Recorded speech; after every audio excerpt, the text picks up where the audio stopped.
और ये हमने रिकॉर्डिंग लगा दिया, ठीक है। इस ग्रुप में अब रिकॉर्डिंग आपको मिल जाएगी, ठीक है। सबसे पहले हम बात करते हैं लैन डिवाइसेस की, और लैन डिवाइसेस में जो सबसे पहला डिवाइसेस है, अभी लिखिएगा आप, पहले समझ लीजिए, फिर मैं आपको टाइम दूंगा पूरा लिखने के लिए, ठीक है। लैन डिवाइसेस में सबसे पहला डिवाइसेस कौन सा है आपका, एनआईसी। और एनआईसी का फुल नेम होता है network interface card. Network interface card. Actually NIC है क्या, एनआईसी बनी किस चीज से है, वो दिखता कैसा है, उसका काम क्या है, वो सारी चीजें हम देखेंगे आज, ठीक है।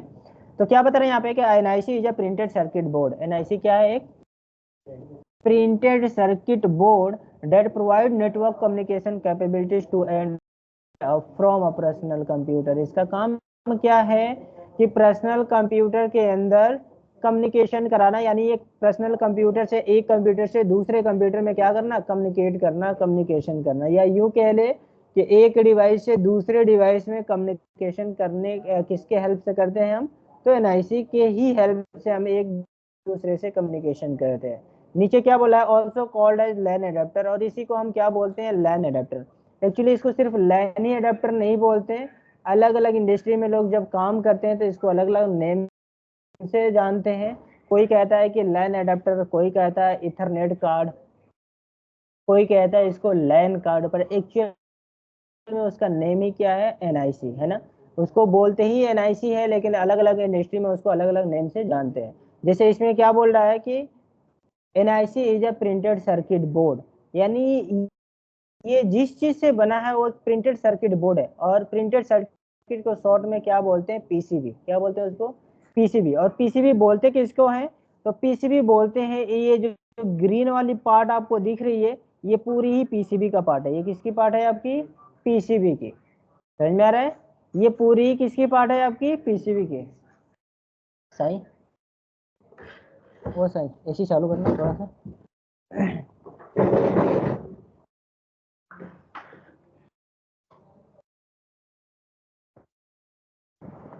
ठीक है। तो एनआईसी बनी किस चीज से है, पीसीबी से। और पीसीबी क्या है, आप देख लिया, ये जो ग्रीन वाला पार्ट है इसी को हम क्या बोलते हैं, पीसीबी। अब पीसीबी आपके मदरबोर्ड में भी होती है, पीसीबी आपके टीवी रिमोट में भी होती है, पीसीबी आपके लैपटॉप का भी मदरबोर्ड में भी होता है, पीसीबी आपके फोन में भी होती है। मतलब अगर पीसीबी के अंदर जिस काम के लिए कंपोनेंट यूज किया जाए उसका नाम क्या हो जाता है, चेंज। अब पीसीबी ही है, इस पे जो कंपोनेंट लगाया गया है कम्युनिकेशन के लिए लगाया गया है, तो इसको हम क्या बोल रहे हैं, एनआईसी। मदरबोर्ड है उस, वो भी पीसीबी है, लेकिन उस पे जो कंपोनेंट यूज किया गया है उसके अकॉर्डिंग उसको क्या बोला जा रहा है, मदरबोर्ड। आपके फोन में भी पीसीबी है, उसको फोन का मदरबोर्ड बोलते हैं। रिमोट में भी पीसीबी है, पर उसमें कंपोनेंट जो लगी उसके हिसाब से उसको रिमोट बोला जाता है। सबका काम अलग अलग है, कैसे पता चल रहा है, तो उसमें जो कंपोनेंट्स लगे हुए हैं, समझ में आ रहा है। तो ये भी जो बना है वो भी किससे बना है, पीसीबी से, यानी प्रिंटेड सर्किट बोर्ड से ये। लेकिन ये जो पीसीबी बना हुआ है इस पे जो कंपोनेंट लगे हुए हैं उनका काम क्या है, नेटवर्क में कम्युनिकेशन कराना। उनका काम क्या है, नेटवर्क में कम्युनिकेशन कराना। तो क्या बता रहा है यहाँ पे, the NIC is a printed circuit board that provide network communication capabilities to and from a personal computer, also called as LAN adapter. और इसी को हम क्या कहते हैं, लैन अडेप्टर ही कहते हैं। समझ में आ रहा है अभी। अब यहाँ पे जो पीसीबी देख रहे हैं, जो एनआईसी देख रहे हैं, आपको सिर्फ एक दिख रहा है या दो, दो ही दिख रहा है। लेकिन ग्रीन पार्ट वाली पोर्शन तो सिर्फ आपको एक ही दिख रही है, समझ में रहा। लेकिन ये भी एनआईसी है और ये भी एनआईसी है। इसको हम क्या बोलते हैं, लैन अडेप्टर। अब इसको लैन कार्ड भी कह सकते हैं, इसको लैन कार्ड भी कह सकते हैं, या इसको इथरनेट कार्ड भी कह सकते हैं।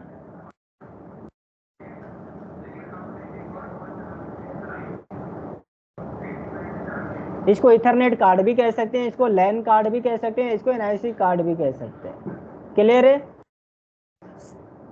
किसकी बात हो रही है, सिर्फ इस वाले की, इस वाले की, इसकी और इसकी, दोनों को ही हम क्या बोल सकते हैं, LAN card, NIC card, ethernet card, दोनों को ही बोल सकते हैं, कोई प्रॉब्लम नहीं। इसको इथरनेट नहीं बोल सकते, इसको इथरनेट बोल सकते हैं, इसको लैन कार्ड भी बोल सकते हैं, इथरनेट कार्ड भी बोल सकते हैं, समझ में आ रहा है, और एनआईसी भी बोल सकते हैं। लेकिन इसको लैन कार्ड बोल सकते हैं, एनआईसी कार्ड बोल सकते हैं, लेकिन इथरनेट नहीं, बल्कि अब इसको हम क्या बोलेंगे, वाईफाई कार्ड। क्या है ये, समझ में आ गया? ये भी लोकल एरिया नेटवर्क में कम्युनिकेशन कराता है, ये भी लोकल एरिया नेटवर्क में कम्युनिकेशन कराता है। दोनों में डिफरेंस किसकी है कि ये विदाउट वायर कम्युनिकेशन कराता है और ये विथ वायर कम्युनिकेशन कराता है। समझ में आ रहा है, क्लियर है, कोई डाउट अभी? चले, पर दोनों ही क्या है आपकी, एनआईसी कार्ड, दोनों ही क्या है आपकी, एनआईसी कार्ड, लेकिन अलग अलग जगह पे इसको अलग अलग नेम से हम जानते हैं और बोला जाता है। जैसे आपने इसको क्या बोला, वाईफाई कार्ड, लेकिन है ये भी क्या आपकी, एनआईसी। इसको भी आपने क्या बोला, लैन कार्ड, लेकिन है ये भी क्या आपकी, एनआईसी। आपकी सिर्फ दो ही एनआईसी नहीं आती, बल्कि और भी एनआईसी आती है। अब एक आती है एनआईसी जिसको बोलते हैं यूएसबी टू लैन, ये भी आपकी एक एनआईसी है। एक को क्या बोलते हैं, सी टू लैन, ये भी आपकी एनआईसी है। समझ में आ रहा है? इसका भी काम क्या है, लोकल एरिया नेटवर्क में ही कम्युनिकेशन कराना, इसका भी काम है लोकल एरिया नेटवर्क में ही कम्युनिकेशन कराना। लेकिन ये जो देख रहे हैं ये इंटरनल है, और ये जो देख रहे हैं आपकी एक्सटर्नल है। समझ में आ रहा है? दोनों का ही काम क्या है, नेटवर्क में कम्युनिकेशन कराना। ये भी एनआईसी, ये भी एनआईसी, ये भी एनआईसी, ये भी एनआईसी, लेकिन नेम क्या हो चुका है, अलग अलग। अब इसको हम क्या बोल रहे हैं, यूएसबी टू लैन, इसको क्या बोल रहे हैं, सी टाइप टू लैन, इसको क्या बोल रहे हैं, वाईफाई कार्ड, इसको क्या बोल रहे हैं, लैन अडेप्टर। समझ में रहे? लेकिन ये सारे ही क्या है, आपके एनआईसी है। अब यूएसबी और सी आपको एनआईसी दिखता कैसा है, तो इसको भी देखें।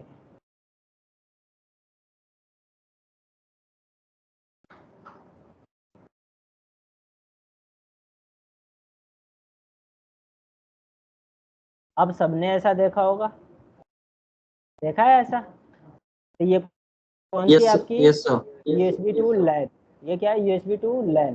कोई इसको कन्वर्टर कहता है, कोई अडेप्टर कहता है, पर है क्या, ये भी एक एनआईसी ही है, ये भी क्या है, एनआईसी ही है। वैसे ही आप ये देख रहे हैं, ये सी टाइप टू एनआईसी, यानी सी टाइप टू लैन। लेकिन सी टाइप में और यूएसबी में काफी सारे फीचर्स हैं। जैसे यूएसबी के अंदर दो वर्जन आते हैं, बल्कि यूं कह ले आपके एक दो तीन वर्जन आते हैं, और सी में एक दो वर्जन है। समझ में आ रहा है? सी में दो वर्जन है और यूएसबी में तीन। अब उसकी पहचान कैसे करेंगे कि कौन सी वर्जन है, क्योंकि वर्जन पे डिपेंड करता है उसका स्पीड। वर्जन पे क्या डिपेंड करता है, उसकी स्पीड। समझ रहे? अब जैसे मैं कहूँ कि यूएसबी 1.0, 1.1, 2.0, 3.0, ये क्या है, इसकी वर्जन है। अब सी टाइप में कहा जाए कि 3.0, 3.2। समझ में आ रहा है? ये उसकी वर्जन है, लेकिन डिपेंड क्या करता है इस पे, स्पीड। लेकिन अगर बात की जाए यूएसबी की, तो आप पहचान कैसे करेंगे कि ये 3.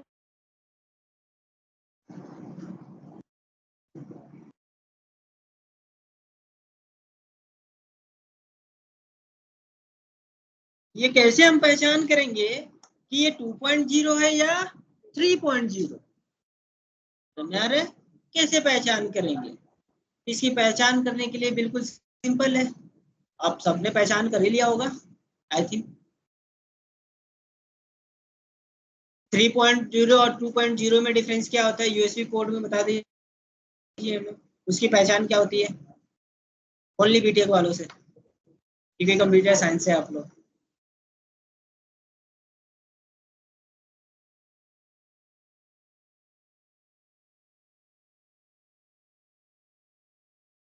हाँ बताए। 3.0 और 2.0 उसकी पहचान कैसे करेंगे? अगर आपको कोई यूएसबी पेन ड्राइव दे रहा है कि आप पेन ड्राइव ले लो, ये 3.0 है, तो आप कैसे मानेंगे कि ये 3.0 ही हो? क्योंकि अभी हमने बताया कि उसके वर्जन पे डिपेंड करता है उसका स्पीड। अगर 2.0 होगा तो उसकी स्पीड स्लो होगी, 3.0 होगा तो उसकी स्पीड फास्टेड होगी। तो कैसे हम उसकी पहचान करेंगे कि ये 2.0 है, ये 3.0 है?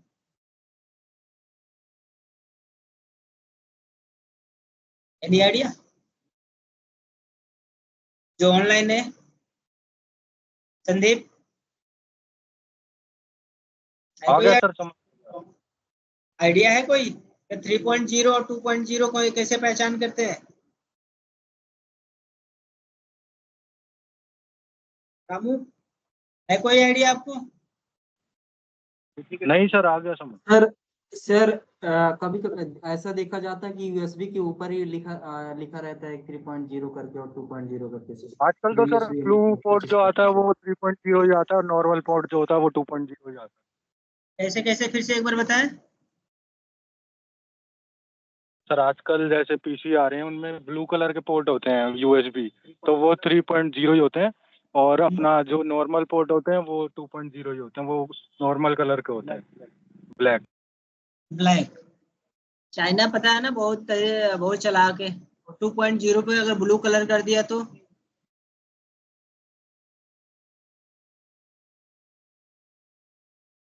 फिर कैसे पहचानेंगे?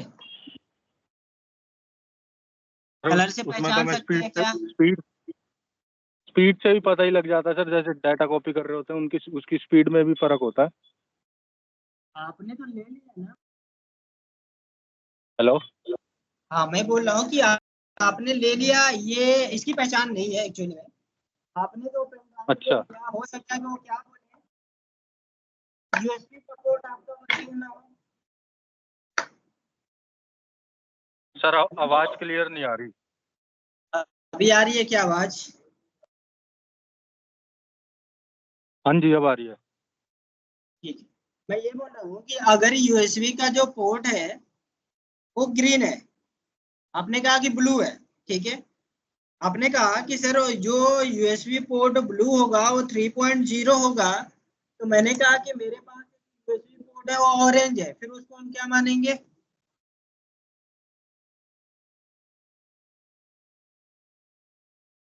सर ऑरेंज भी 3.0 होता है, जो नॉर्मल जिसमें कोई कलर नहीं होता वो होता है हमारा 2.0। अगर ब्लैक है तो 3.0 नहीं हो सकता।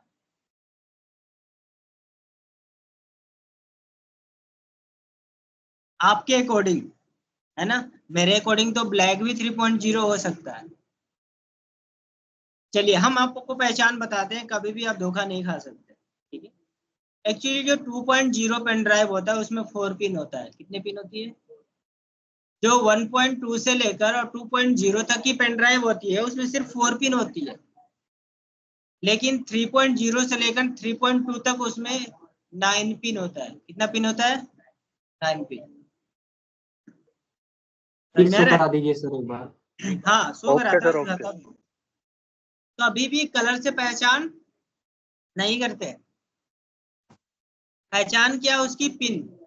अगर 4 पिन है पेन ड्राइव के अंदर तो कौन सी है? 2.0 होगी। अगर उसके अंदर 9 पिन है तो चाहे कोई भी कलर हो, यानी 3.0 से एबव है। अगर उसमें 9 पिन है तो 3.0 से एबव है, अगर सिर्फ 4 पिन है तो 2.0 तक है। उसकी पहचान करने के लिए थोड़ा सा मैं फिगर शो करता हूँ जो आपको दिख जाए और पता चल जाए कि उसकी पहचान कैसे करेंगे।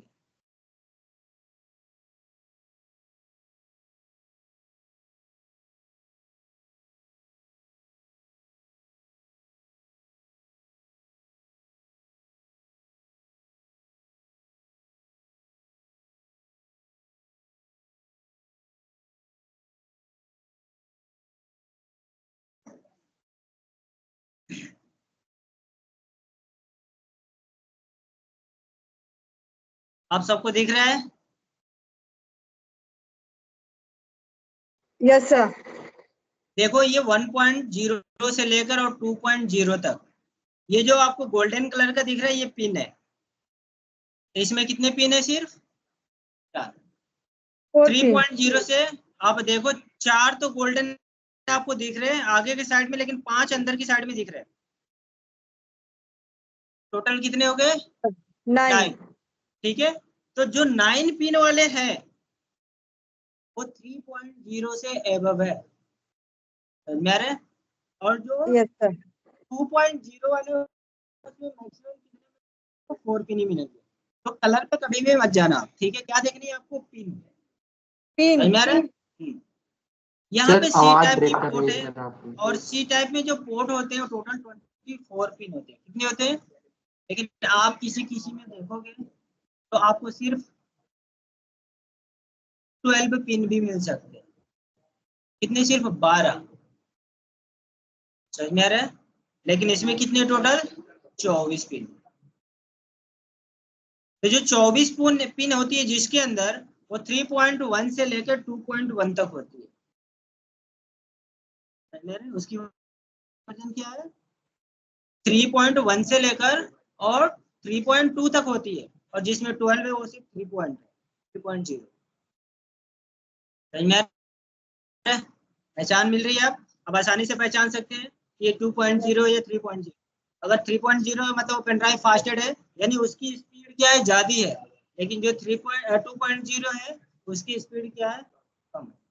तो जब भी हम कोई भी USB टू लैन परचेज करते हैं, जब भी हम कोई भी USB टू लैन परचेज करते हैं, उसके अंदर आपको काफी सारी इंफॉर्मेशन देखने को मिलता है। जैसे अगर मैंने कहा कि ये USB ले लिया 3.0, चल गया ना, ये फास्टेड है। क्या पता चला हमें? ये फास्टेड है। कैसे पता चला कि ये 3.0 है? कैसे पता चला ये 3.0 है? कैसे पता लगेगा? क्या चीज? बोलिए। तो जैसे आजकल सी टाइप भी आते हैं, तो सी टाइप पे हमें कैसे पता लगेगा? सी टाइप में वो 24 पोर्ट का 24 पिन का ही मिलेगा आपको, तो क्योंकि वो हमारी जो 12 वोल्ट आते हैं वो सिर्फ चार्जिंग, हाँ, चार्जिंग पोर्ट में आते हैं। ओके, तो मतलब वो हमारी 3 से ऊपर ही है, 3 पॉइंट से ऊपर ही है। हाँ, 3। अब हाँ, 3 पॉइंट से ऊपर ही मिलेगा। सी टाइप में वो 2.0 आपको नहीं मिलेगा। ठीक है। ओके अब यहाँ पे जो देख रहे हैं आप, अगर मैं कहूँ कि ये वाली जो पोर्ट है ये 3.0 है, एग्जांपल के लिए मान लेते हैं, क्योंकि इसमें पोर्ट तो दिख नहीं रहा है। अब मान लेते हैं एग्जांपल के लिए ये 3.0 है। इस NIC की स्पीड आपको गीगा में मिलेगी। किसमें मिलेगी? GBps में। अगर मैं कहता हूँ कि ये वाला जो USB पोर्ट है ये 2.0 है, एग्जांपल में मानते हैं कि ये क्या है? 2.0 है। या मैं कहता हूँ कि ये 2.0 है, तो ये आपको स्पीड किस में देगा? सिर्फ 1000 Mbps में, GB में नहीं होगा। किस में होगा? ये 1000 Mbps में होगा। समझ में आ रहा है? लेकिन अगर सी टाइप का परचेज करते हैं, जैसे मैंने बोला 12 पोर्ट, 12 पिन वाला, 12 पिन वाले, तो उसकी जो पोर्ट होगा कम्युनिकेशन करने के लिए, जैसे मैंने कहा कि ये जो पोर्ट आपको दिख रहा है, इस पोर्ट को क्या बोलते हैं? RJ45। जैसे ये पोर्ट दिख रहा है, इसको क्या बोलते हैं हम? RJ45। यानी जिसमें हम इंटरनेट वाली केबल लगाते हैं, उस पोर्ट को हम क्या बोलते हैं? RJ45। चाहे आपके लैपटॉप में हो, चाहे आपके PC में हो, चाहे आपके स्विच में हो, चाहे आपके राउटर में लगे हो, अगर सिमिलर दिख रहा है पोर्ट, जैसे आपके PC में पोर्ट दिखता है वैसे ही सिमिलर राउटर में दिख रहा है, या किसी भी डिवाइस में वैसे सिमिलर दिख रहा है, तो उस पोर्ट को हम क्या बोलते हैं? RJ45। ये जो RJ45 का पोर्ट है, इस पोर्ट तो सेम है, एक ही है, लेकिन इसकी स्पीड भी डिसाइड है। पोर्ट तो आपको सेम ऐसे ही दिखेगा, लेकिन अगर मैं कहता हूँ कि ये, अगर मैं ये कहता हूँ कि ये इंटरनेट का है, वो भी RJ45 का है, लेकिन अगर ये इंटरनेट का है, इसका है इथरनेट का, तो इसकी स्पीड कितनी मिलेगी? 10 to 100 Mbps। अगर इसी पोर्ट को मैं कहता हूँ कि ये फास्ट इथरनेट का है, इसका ये फास्ट इथरनेट का, इसकी स्पीड मिलेगी 10 to 1000 Mbps। समझ में आ रहा है? अगर मैं कहता हूँ कि ये पोर्ट फास्ट इंटरनेट का नहीं बल्कि गीगा का है, किसका है ये? गीगा का, गीगा इथरनेट है। तो इसकी स्पीड कितने मिलेगी? 1 Gbps से लेकर और कहाँ तक चली जाएगी? ये 10 Gbps तक। समझ में आ रहा है? लेकिन पोर्ट क्या है? एक ही तरह दिख रहा है। पोर्ट क्या है? वो RJ45 ही है, लेकिन इसमें चेंज कैसे होगा और कैसे हमें Gbps तक का मिलेगा और कैसे इसका मिलेगा, तो समझे। अगर ये RJ45 पोर्ट है, अगर ये इथरनेट है, तो इसके अंदर सिर्फ और सिर्फ 4 पिन होगा। कितने पिन होगा? 4 पिन। कहाँ पे दिखेगा आपको? इसके अंदर कितने पिन दिखेंगे? सिर्फ 4। अगर जो फास्ट इथरनेट होगा जिसके अंदर 10 to 1000 Mbps होगा, उसके अंदर टोटल 8 पिन दिखेंगे। कितने पिन दिखेंगे? अब ये 8 पिन में डिपेंड करता है कि 2.0 है, 2.0 है, या 8 पिन में डिपेंड करता है कि 2.0 है। अगर 8 पिन 2.0 है तो कितना मिलेगा आपको? 10 to 1000 Mbps। अगर 8 पिन 3.0 है तो Gbps में मिल जाएगा, लेकिन पोर्ट एक ही तरह दिखेगा आपको। समझ में आ रहा है? क्लियर है? चलो, अगर आप यूएसबी पोर्ट परचेज करते हैं तो आपको डिसाइड कर लिया आपने कि मुझे कौन सा लेना चाहिए। 3.0 लेना है तो 8 पिन में लेनी है, उसकी स्पीड गीगा में मिल सकती है। अगर आपको यूएसबी परचेज करने, यूएसबी के साथ साथ सी टाइप परचेज करने के सोच रहे हैं, तो सी टाइप के अंदर आपको मल्टीपल फंक्शन अवेलेबल होता है। मल्टीपल फंक्शन अवेलेबल होता है। जैसे एक आपने यूएसबी कर लिया तो इसके अंदर आपको RJ45 और दूसरा 3.0 यूएसबी पोर्ट भी देखने को मिलेगा, और तीसरा आपको HDMI भी मिलेगा, ठीक है, और चौथा एक सी टाइप में मिलेगा।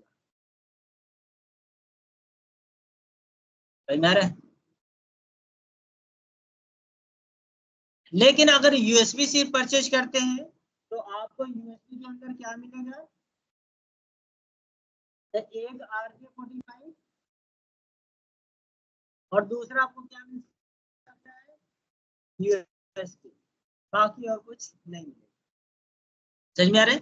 यानी आप अगर सी लेते हैं तो इंटरनेट की कम्युनिकेशन करा सकते हैं, किसी टीवी को भी ऐड कर सकते हैं, अलग से सी टाइप और भी आपको पोर्ट अवेलेबल हो सकता है। समझ में आ गया? लेकिन ये भी क्या है आपकी? NIC, और ये भी क्या है आपकी? NIC। अब हम आते हैं थोड़े से NIC वाले, ठीक है। ये भी NIC, ये भी NIC, वो भी NIC थे दोनों।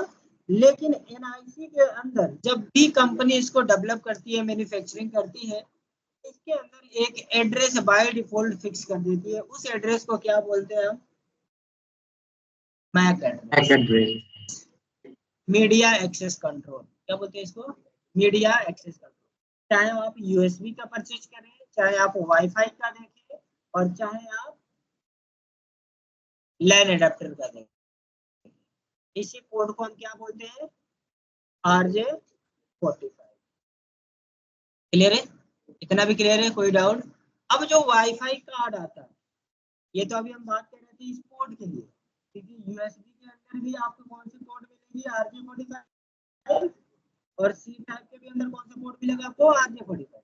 बात करते हैं यूएसबी वाईफाई वाले, क्योंकि वाईफाई में तो कोई पोर्ट अवेलेबल नहीं होता, क्योंकि ये तो विदाउट वायर काम करते हैं।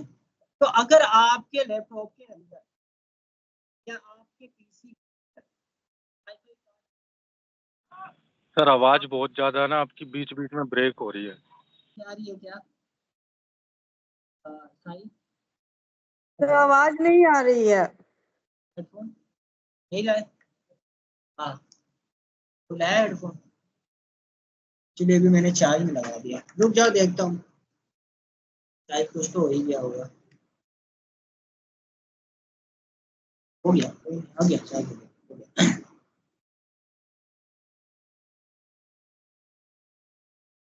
अभी बताएं, अभी आवाज आ रही है क्या मेरी? यस सर, स्पीड में। ठीक है, अभी आ जाएगी। कितना परसेंट यस सर। चल जाएगा अपना, ठीक है। यूएसबी भी एनआईसी था, तो यूएसबी में कौन सा पोर्ट अवेलेबल था? RJ45। सी टाइप भी एनआईसी था, उसमें भी कौन सा पोर्ट अवेलेबल था? RJ45।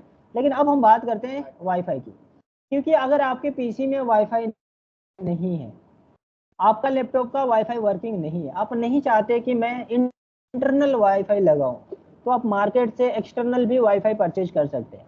आपका जैसे पेन ड्राइव होता है, उससे भी छोटी छोटी वाईफाई कार्ड आती है, आप अपने यूएसबी पोर्ट में प्लग करें। जैसे मैंने यहाँ पे टाइप कर दिया वाईफाई डोंगल,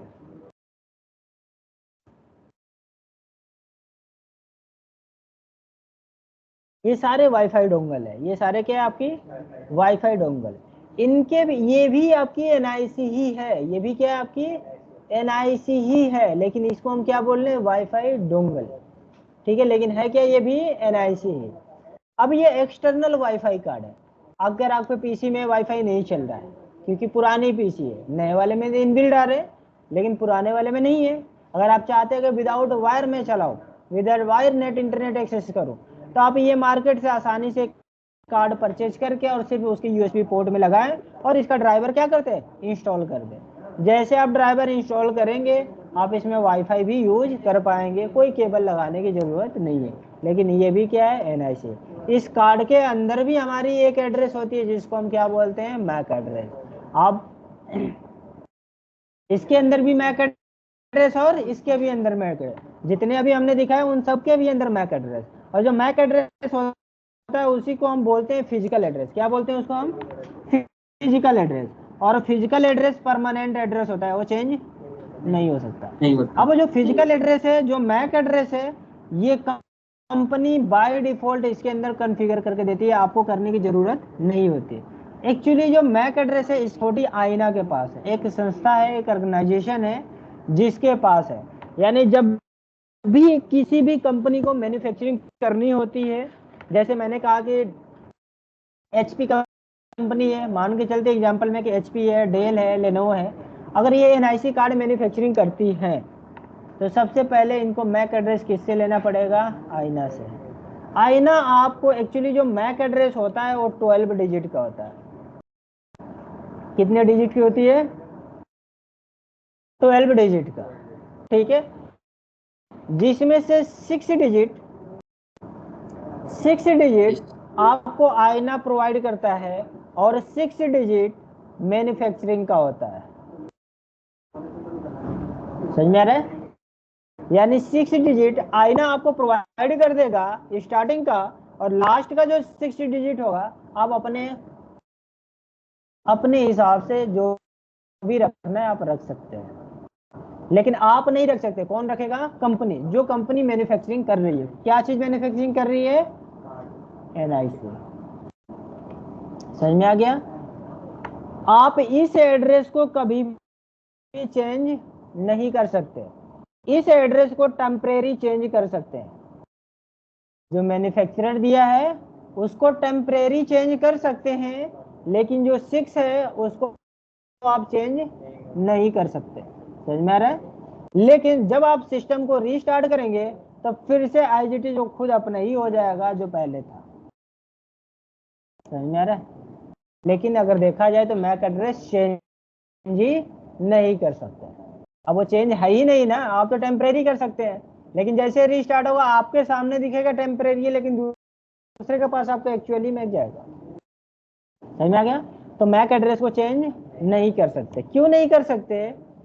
क्योंकि जैसे मैं कहूं कि अगर 2 पीसी है,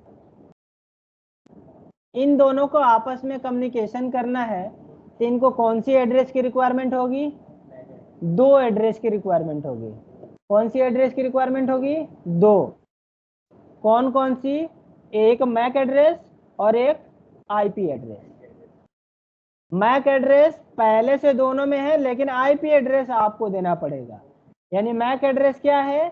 परमानेंट एड्रेस, परमानेंट एड्रेस किसने दिया हुआ है? ये कंपनी के मैन्युफैक्चरर ने। और जो आईपी एड्रेस है इसकी भी अथॉरिटी किसके पास है? आईना के पास ही है। लेकिन कुछ आईना ने हमें फ्री कर दिया है कि आप खुद से भी दे सकते हैं। तो ये तो बात की बात है, हम आगे चल के आईपी एड्रेसिंग में पढ़ेंगे। लेकिन ये यहाँ पे दो एड्रेस है, अगर हमें किसी से भी कम्युनिकेशन करना है तो दो एड्रेस की रिक्वायरमेंट होगी। जैसे अभी मैंने पूछा कि आप कहाँ के रहने वाले हैं रवि? मधुबनी। अब इन्होंने, मैंने पूछा आप कहाँ के रहने वाले, इन्होंने कहा कि सर मैं मधुबनी का रहने वाला। मैं इनके घर जा सकता हूँ क्या? क्यों? इन्होंने जो एड्रेस बताया है उसी एड्रेस को बोलते हैं लॉजिकल एड्रेस। क्या बोलते हैं उसको? Logical address. हम लॉजिकल एड्रेस से कहीं भी नहीं जा सकते, जिससे हम समझते हैं आईपी एड्रेस डालने से कम्युनिकेशन हो जाता है। तो आईपी एड्रेस से हम कम्युनिकेशन नहीं कर सकते। अगर कम्युनिकेशन करना है तो इन्होंने कहा कि सर मैं मधुबनी जिले में रहता हूँ और मेरा घर का नंबर ये है और इस गली में है और इस गांव में है, तो फिर मैं इनके घर आसानी से जा सकता हूँ। पड़ोसी के घर में नहीं, बल्कि इन्हीं के घर में जा सकता हूँ। फिर मुझे भूलने की जरूरत नहीं है, क्योंकि इन्होंने क्या दे दिया? परमानेंट एड्रेस दे दिया, अपना घर का नंबर दे दिया।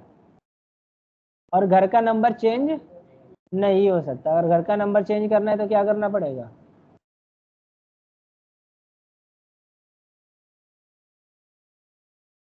घर को ही बदलना पड़ेगा। वैसे ही अगर जो एनआईसी कार्ड है, अगर मैक एड्रेस चेंज करना है तो क्या करना पड़ेगा? एनआईसी कार्ड ही चेंज करना पड़ेगा। समझ में आ गया? इतना भी क्लियर है? यानी अब कम्युनिकेशन करना है तो कितनी एड्रेस की रिक्वायरमेंट होती है? दो। कौन कौन सी? मैक एड्रेस जो कंपनी खुद ही भी क्या करके देती है? कॉन्फ़िगर करके देती है, प्रोवाइड कराती है।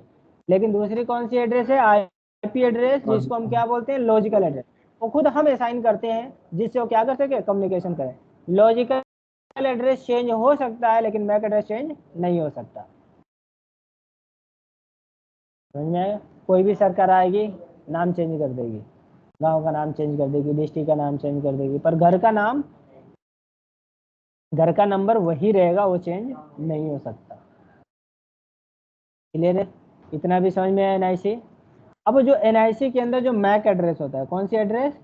Mac address. MAC address total कितने डिजिट का होता है? 12 डिजिट की, यानी 12 डिजिट का होता है। लेकिन वो कौन से फॉर्मेट में होता है?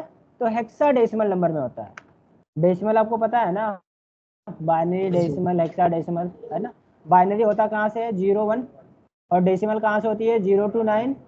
और हेक्साडेसिमल कितने होता है? 0 to 9 और ए से एफ तक। ये क्या है आपका? हेक्साडेसिमल। ये क्या है? डेसिमल। और ये क्या है? बाइनरी। समझ में आ रहा है इतना? चले, अब जो मैक एड्रेस है 12 डिजिट हेक्साडेसिमल नंबर में होता है। और कितने बिट का होता है? तो 48 बिट का होता है। कितने का होता है? 48 बिट का। समझ में आ रहा है?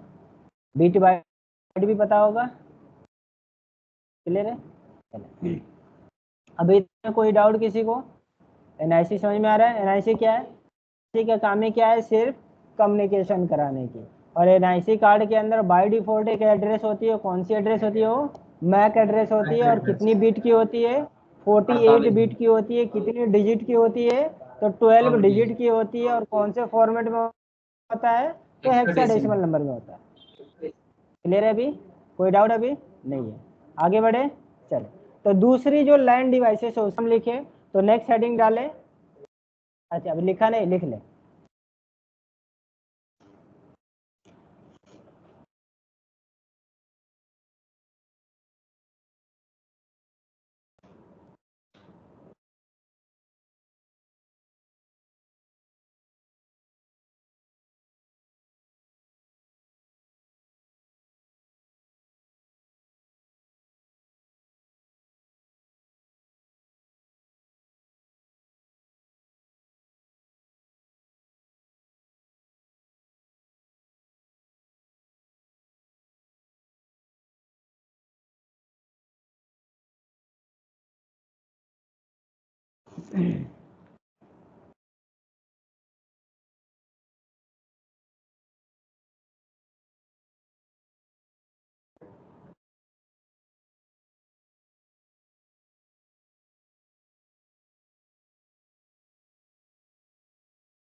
हो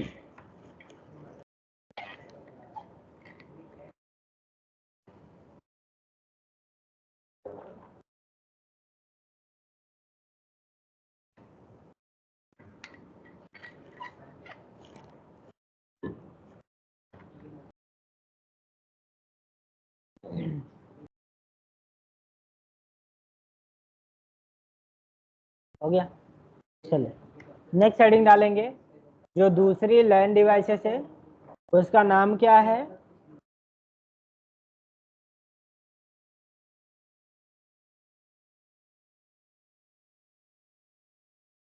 रिपीटर। नेक्स्ट हेडिंग डाले रिपीटर।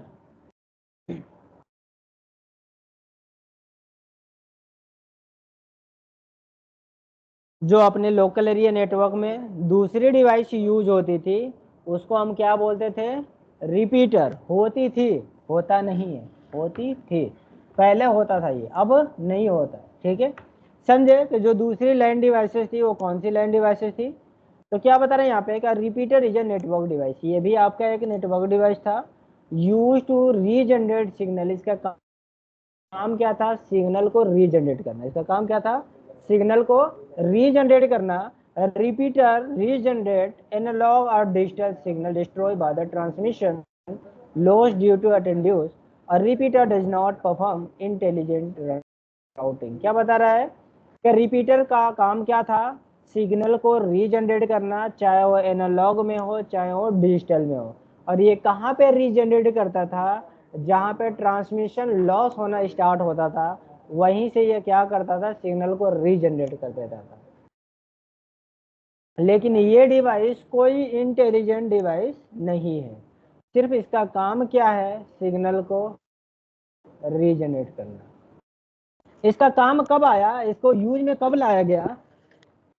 कि जो हमारे ट्विस्टेड पेयर केबल थी, यानी जिसको हम लैन केबल कहते हैं, यानी जो ट्विस्टेड पेयर केबल थी, कॉपर केबल भी कहते हैं, लैन केबल भी कहते हैं, इथरनेट केबल भी कहते हैं उसको। लेकिन उसका एक्चुअल में नाम क्या है? Twisted pair cable. अब ट्विस्टेड पेयर केबल को आप इथरनेट केबल भी बोल रहे हैं, लैन केबल भी बोल रहे हैं, कॉपर केबल भी बोल रहे हैं। ठीक है, तो उस केबल की एक डिस्टेंस डिसाइड कर दी गई है कि आप उस केबल से सिर्फ 100 मीटर तक ही कम्युनिकेशन करा सकते हैं। कितने मीटर? अगर हमारे नेटवर्क में 200 मीटर तक की रिक्वायरमेंट है तो फिर तो हम कर ही नहीं सकते, मुश्किल होगा। अगर हमारे पास ज़्यादा कंप्यूटर है, एम्प्लॉय ज़्यादा हैं और हमारी रिक्वायरमेंट 200 मीटर की पड़ रही है तो फिर तो हम कम्युनिकेशन कर ही नहीं सकते। क्योंकि जो पहले की नेटवर्क होती थी वो एक केबल से कनेक्ट होते थे और जब भी हमें कोई डिवाइस लगाना होता था तो केबल कट करते थे और पीसी कनेक्ट करते थे, जैसे नीचे फिगर में आप देख पा रहे हो। कोई डिवाइस यूज नहीं करते थे कम्युनिकेशन करने के लिए, ग्रुप बनाने के लिए। हम एक सिंगल केबल से ही क्या करते थे? कनेक्ट करते थे। अब मैं कहता हूँ कि ये जो केबल है 100 मीटर का है और ये जो केबल है ये भी 100 मीटर का है, तो अगर टोटल काउंट किया जाए तो कितने मीटर का हो जाएगा? लेकिन केबल की कैपेसिटी कितनी है? सिर्फ 100 मीटर की। तो जैसे ही 100 मीटर तक आपका डेटा ट्रांसमिट होगा, यहाँ से डेटा क्या होना स्टार्ट हो जाएगा? लॉस होना स्टार्ट हो जाएगा। तो यहाँ पे जो डिवाइस लगी है यही आपकी क्या है? रिपीटर। अब ये क्या कर रही है? यहाँ से जो सिग्नल यहाँ पे लॉस हो रहा है उसको रिपीट कर रहा है, यानी उसको क्या कर रहा है? रीजनरेट कर रहा है और फिर से आपकी 100 मीटर तक कैपेबल होती है। अगर मैं कहता यहाँ पे ये डिवाइस नहीं है तो फिर अगर ये पीसी इसको कम्युनिकेट करता तो कम्युनिकेट नहीं होता, अगर ये पीसी इससे कम्युनिकेट करता तो कम्युनिकेट नहीं होता, क्योंकि इसकी कैपेसिटी ही कितनी है? सिर्फ 100 मीटर तक। क्लियर है? इतना समझ में आया? अभी इसको लिखे, पहले लिखे इसको।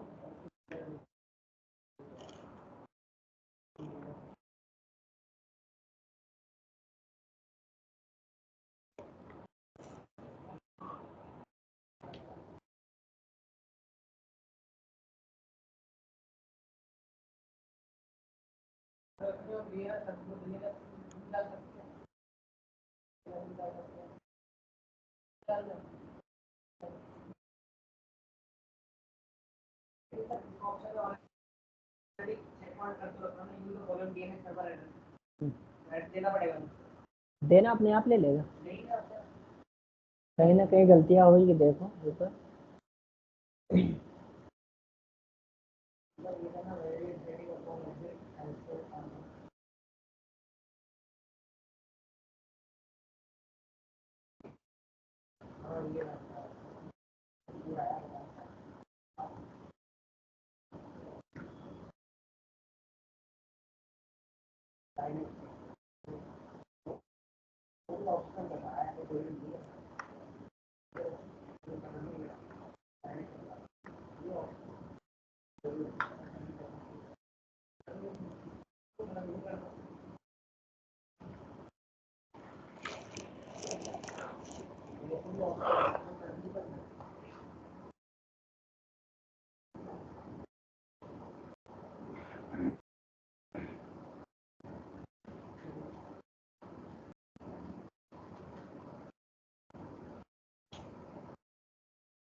लिख लिए?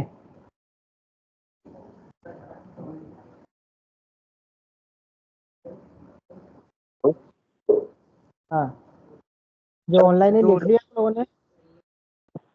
हेलो, हाँ बोलिए, आ रही है, आवाज आ रही है। फीचर होता है जैसे हमें आप बता रहे हो, मैं उसको होता है एक्सटेंड करने के लिए, तो इसमें हम बीच में कोई स्विच लगा के भी तो कर सकते हैं। हाँ हाँ बिल्कुल, ये होता था पहले, मैंने क्या बोला, ये अब नहीं हो रहा है, ये पास्ट का था, ये चला गया। Okay sir, okay. मैं हाँ, मैं अभी क्या बोला था, ये पहले होता था, अब नहीं हो रहा है, क्योंकि जैसे जैसे टाइम आता गया वैसे वैसे हमारी टोपोलॉजी चेंज होती गई, वैसे वैसे डिवाइस मैन्युफैक्चरिंग की गई। तो मैं बिल्कुल आपको स्टार्टिंग से लेकर चलूँ, होता क्या था, अब हो क्या रहा है, ये सारी चीजें हमें जाननी है, समझ में आ रहा है? चले, तो क्या बता रहे हैं यहाँ पे, कि जो लोकल एरिया नेटवर्क में दूसरी डिवाइस हमारी यूज हुई थी, उसको हम क्या बोलते हैं, रिपीटर। और रिपीटर का काम क्या था, सिग्नल को रीजनरेट करना। पर ये रीजनरेट कहाँ पे करता था, जहां से ट्रांसमिशन हमारी लॉस होती थी, यानी जहां से हमारे डेटा आगे नहीं जा पाती थी, टूट जाती थी, कम्युनिकेशन प्रॉपर नहीं हो पाता था, वहां पे हमें एक डिवाइस लगाना पड़ता था। क्यों ऐसा करना पड़ता था, क्योंकि अभी हमारे पास कोई सेंट्रलाइज डिवाइस नहीं था, हम एक ही केबल से सारे डिवाइस को क्या करते थे, कनेक्ट करते थे।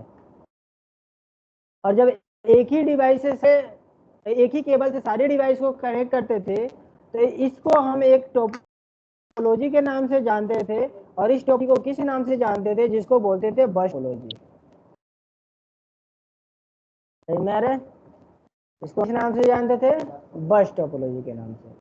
और बस टोपोलॉजी के अंदर कोलेजन काफी होते थे, कोलेजन काफी होते।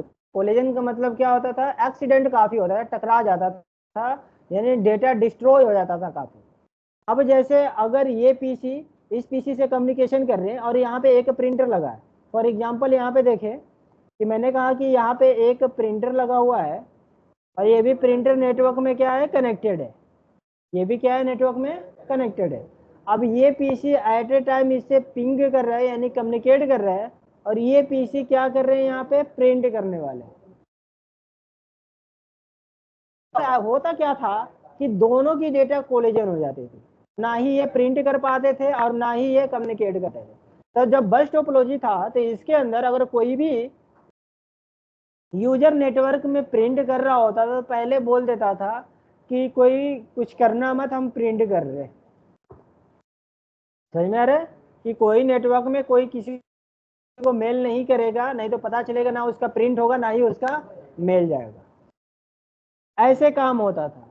लेकिन फिर क्या देखा गया कि चलो ये तो बात ठीक है, एक दूसरे को रोक कर काम हो रही है, लेकिन नंबर्स ऑफ यूजर ज्यादा हो रहे, हमारी नेटवर्क बड़ी हो रही है, और केबल की कैपेसिटी सिर्फ 100 मीटर तक ही है। तो बड़ी नेटवर्क को जोड़ने के लिए हमारी क्या बनी थी, रिपीटर। और इसका काम ही सिर्फ क्या था, चाहे वो एनालॉग सिग्नल हो चाहे वो डिजिटल सिग्नल हो, दोनों को क्या करना, रीजनरेट करना। लेकिन ये कोई राउटिंग इंफॉर्मेशन, यानी ये कोई राउटर की तरह काम नहीं करता था, या ना ही ये कोई राउटिंग टेबल मेंटेन करता था। ये कोई इंटेलिजेंट डिवाइस नहीं था। इसका काम ही सिर्फ इतना था कि सिग्नल जो आ रही है पीछे से उसको बूस्ट करके आगे फॉरवर्ड कर देना। समझ में आ गया? ठीक है। लेकिन फिर डेवलपर ने क्या देखा कि ये तो काफी कॉस्टली पड़ रहा है, क्योंकि इसके अंदर सिर्फ 2 ही पोर्ट अवेलेबल है, एक इन और एक आउट, यानी 2 ही पोर्ट अवेलेबल है। इसके लिए हमें पावर कंज्यूम करना पड़ रहा है, इसके लिए हमें परचेज करना पड़ेगा, डिवाइस परचेज करना पड़ रहा है, तो ये काफी कॉस्टली लगने लगा, है ना। फिर इस पे लोगों ने काम करना स्टार्ट किया। इसके बाद एक और डिवाइस डेवलप किया, और उस डिवाइस का नाम क्या रखा था? हब। क्या नाम रखा था? तो नेक्स्ट हेडिंग डालेंगे हब।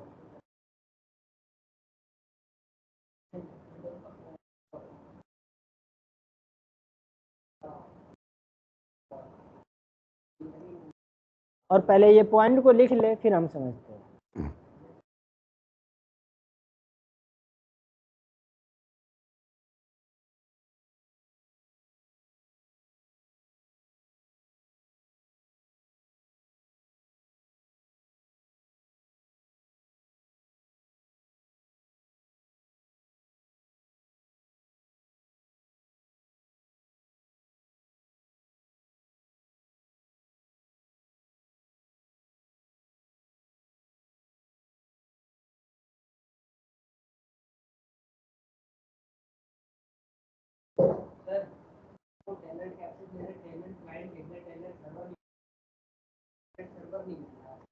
इसमें प्रोग्राम और फीचर्स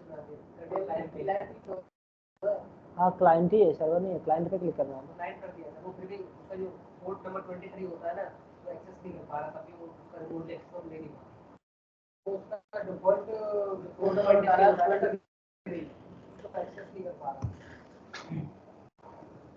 ये दिया हमें क्लाइंट कर दिया है, ये हम करने हो नहीं रहा।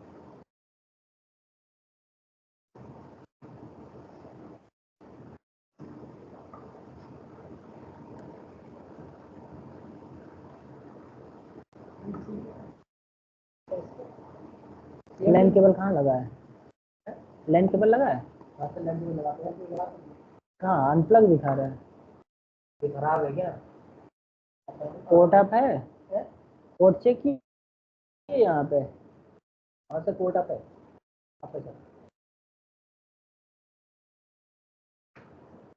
पोर्ट नहीं वाला 10 का, ये डाउन दिखा रहा है। पोर्ट डाउन है ना? अच्छा तुमने 20 में 10 कर दिया था तो डाउन चला गया था क्या? डाउन क्यों जा रहा है? ब्लैक वाली केबल लगा लो यहाँ से, ये लेके ब्लैक वाली केबल लगाओ, ये ले लो यहाँ पे ब्लैक वाली, इसमें लगी होगी।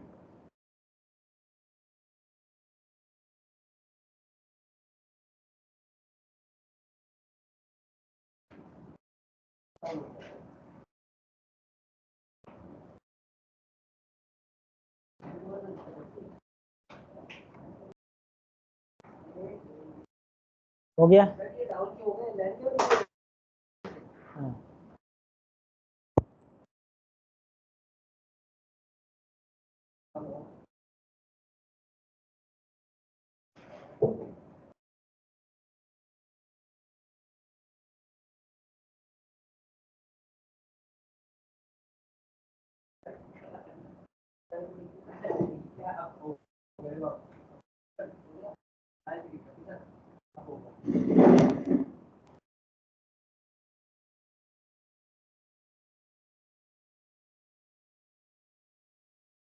हो गया? लिख लिया आपने? देखिए हब क्या कह रहा है।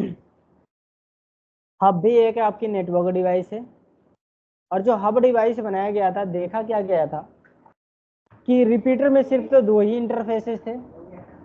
कितने इंटरफेसेस है? 2 ही। तो सबके मन में ये हुआ कि इंटरफेसेस इसके अंदर बढ़ाया जाए, यानी जो हमारी वायर की कनेक्टिविटी हो रही है, जैसे जो बस टोपोलॉजी में कनेक्ट किया जा रहा है, तो एक ही वायर से सारी डिवाइस कनेक्ट हो रही है, एक ही वायर से। तो बस टोपोलॉजी को जो स्ट्रक्चर बनाया गया, डिवाइस तो एक बनाई गई, लेकिन इसके अंदर जो कनेक्शन है एक बस की ही तरह है, यानी एक ही वायर से ही सारे उसके अंदर कनेक्टेड है। समझ में आ रहा है? जो इसकी कनेक्शन है बस टोपोलॉजी की ही तरह है, लेकिन इसमें हमें क्या दे दिया गया है? पोर्ट। क्या दे दिया गया है? पोर्ट। और अब एक डिवाइस होने की वजह से अब इसमें हमें वायर की जरूरत तो नहीं पड़ी। जैसे हम एक वायर से कट करके लगाते तो उसकी प्रॉब्लम सॉल्व हो गई, लेकिन जो हब है वो भी रिपीटर का काम करता था।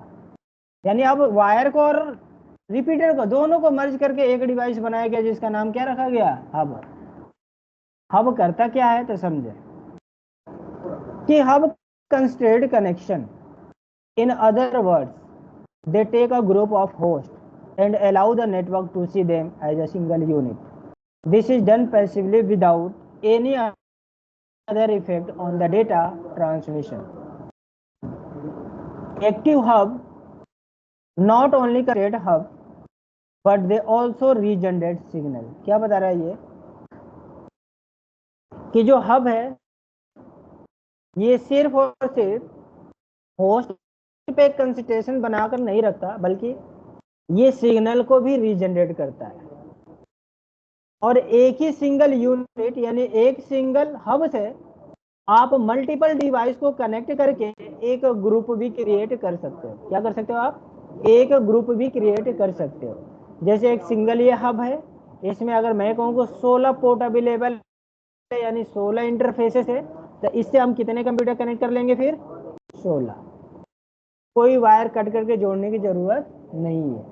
तो इससे हमें बेनिफिट क्या मिला कि वायर वाली झंझट तो खत्म हो गई और सिग्नल को ये रीजनरेट कर रहा था, तो ये उनको क्या देखा? बेनिफिट, क्योंकि वायर की जो कॉस्ट है वो क्या होने लगी? सेव होने लगी। तो कुछ तो बचा। लेकिन जब हब बनाया गया तो हब के अंदर काफी सारे डिसएडवांटेज मिले। काफी सारे डिसएडवांटेज मिले। डिसएडवांटेज क्या मिले? कि हब हमेशा ब्रॉडकास्ट करता था। क्या करता था ये? ब्रॉडकास्ट। ब्रॉडकास्ट मतलब समझते? Broadcast, multicast, unicast.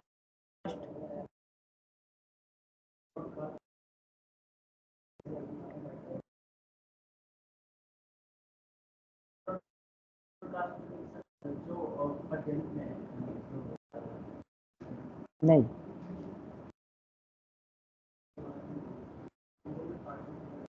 Sandeep broadcast.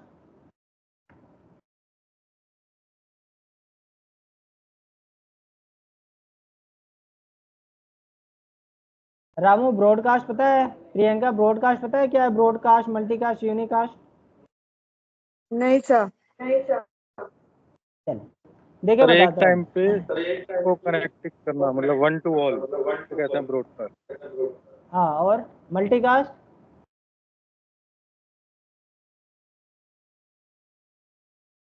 चले देखिए क्या होता है ब्रॉडकास्ट, मल्टीकास्ट, यूनिकास्ट। ब्रॉडकास्ट बोलते हैं 1 to all, यानी मैं यहाँ से अकेला आप सबको क्या कर रहा हूँ? ब्रॉडकास्ट कर रहा हूँ, सबको बता रहा हूँ मैं। तो मैं यहाँ से क्या कर रहा हूँ? ब्रॉडकास्ट। ब्रॉडकास्ट किसको कहते हैं? 1 to all, यानी एक बंदा सबके पास भेज रहा है। समझ में आ रहा है? मल्टीकास्ट 1 to many, यानी मैं यहाँ पे सिर्फ संदीप से बात कर रहा हूँ और प्रियंका से बात कर रहा हूँ। है काफी लोग, लेकिन किससे बात कर रहा हूँ मैं? सिर्फ 2 लोगों से। 1 to many। समझ में आ रहा है? और यूनिकास्ट 1 to 1, जैसे मैं सिर्फ इतने लोगों में से सिर्फ संदीप से बात कर रहा हूँ, तो इसको क्या बोलते हैं? Unicast. Unicast 1 to 1, multicast 1 to many, और ब्रॉडकास्ट 1 to all। अभी समझ में आया? तो स्विच यहाँ पे क्या कर देता था? ब्रॉडकास्ट करता था। क्या करता था यहाँ पे? ब्रॉडकास्ट। यानी स्विच के पास जो भी पीसी कनेक्टेड है, जैसे ये पीसी कनेक्टेड है और कम्युनिकेट इस पीसी से कर रहा है, तो जब इसकी फ्रेम कहाँ पे आती थी? हब पे। तो हब क्या करता है यहाँ पे? ब्रॉडकास्ट, यानी इसकी फ्रेम इधर भी भेजता, इधर भी भेजता, इधर भी भेजता और इधर भी भेजता, यानी सबके पास भेजता। तो इसको क्या माना गया कि ये अनसिक्योर है। सिक्योर क्योंकि मेरा डेटा सबके पास भेज रहा है। और दूसरी इसकी ड्रॉबैक क्या मिली कि ये हमेशा ही क्या है? ब्रॉडकास्ट। और आपके नेटवर्क में जितने ब्रॉडकास्ट होंगे उतना ही आपके नेटवर्क में ट्रैफिक होगा। यानी अगर मैं यहाँ पे चिल्ला रहा हूँ, कोई और आकर चिल्लाना स्टार्ट कर दे तो क्या होगा? कोलेजन।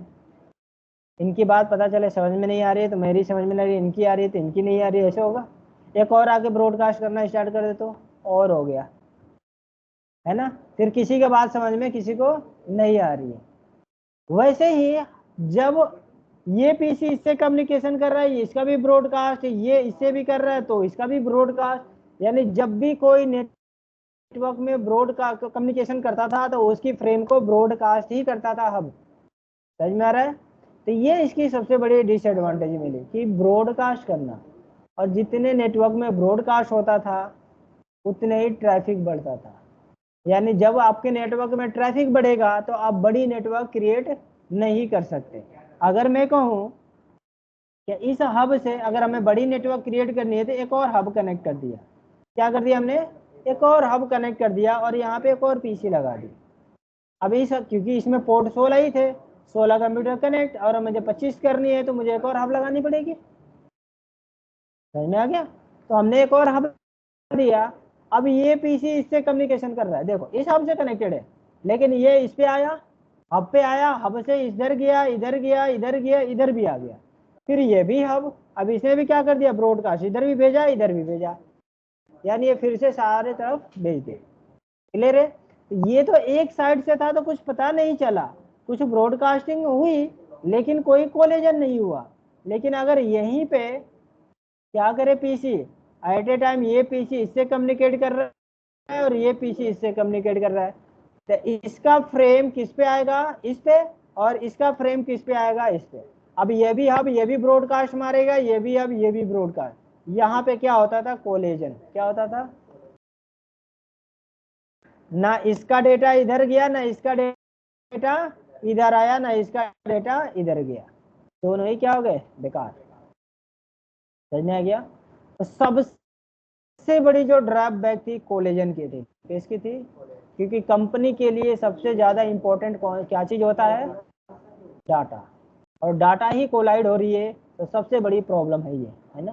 तो इस प्रॉब्लम के सॉल्यूशन के लिए फिर डेवलपर ने एक और डिवाइस डेवलप किया जिसका नाम रखा ब्रिज। तो नेक्स्ट हेडिंग डालेंगे आप लोग ब्रिज।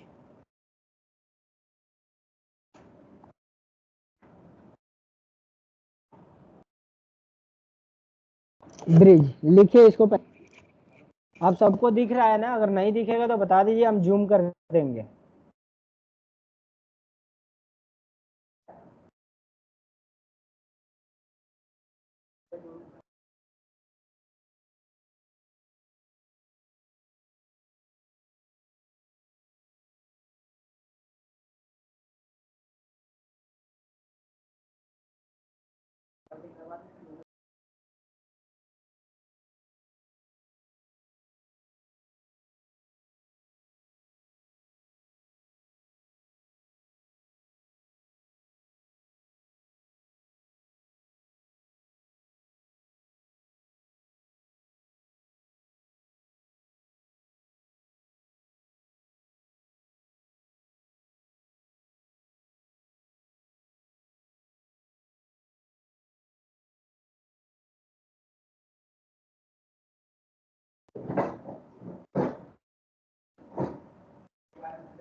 जा रहे हो लोग? ठीक है, हो गया सर। वो वही वायर की दिक्कत हो गया। तो इसी को तो बोलते हैं ट्रबल शूटिंग। जब फिजिकल पे करोगे तभी पता चलेगा।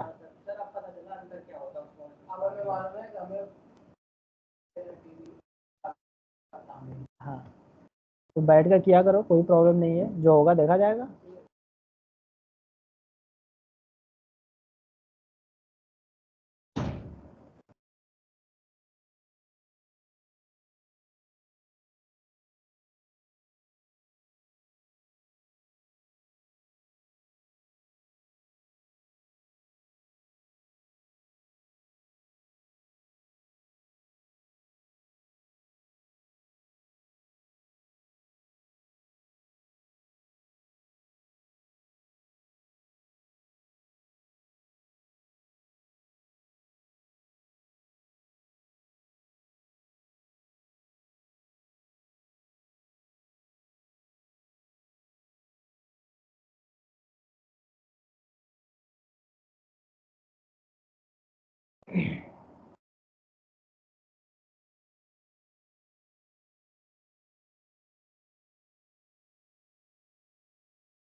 हो गया।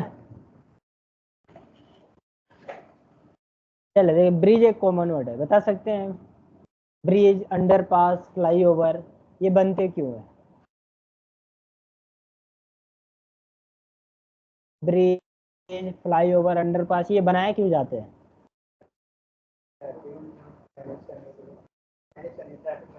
ट्रैफिक कंट्रोल करने के लिए, है ना, कि ट्रैफिक ना लगे, आसानी से लोग आ सके और जा सके, उनको कोई प्रॉब्लम ना हो। तो हब में प्रॉब्लम क्या था? एसी का तो था, डेटा आना जा रहा पाता, ना डेटा इधर से आ पा रहा था ना डेटा उधर से जा पा रहा था, सिंगल सिंगल ही आ पा रहा है, इधर से सिंगल जाएगा ना तो उधर से सिंगल। तो इन कोलिजन को रोकने के लिए फिर एक और डिवाइस बनाई गई थी जिसका नाम क्या रखा गया था? ब्रिज। ब्रिज करता क्या था? तो सिर्फ ट्रैफिक को कंट्रोल करता था। क्या करता था वो? ट्रैफिक को कंट्रोल। जैसे ट्रैफिक पुलिस वाले क्या करते हैं? ट्रैफिक को कंट्रोल, यानी अगर इधर से गाड़ी आ रही तो इधर से रोक ले रखते हैं, और फिर क्या करते हैं बाद में इधर चालू करते हैं कि इधर से भी जा सकते हो, है ना।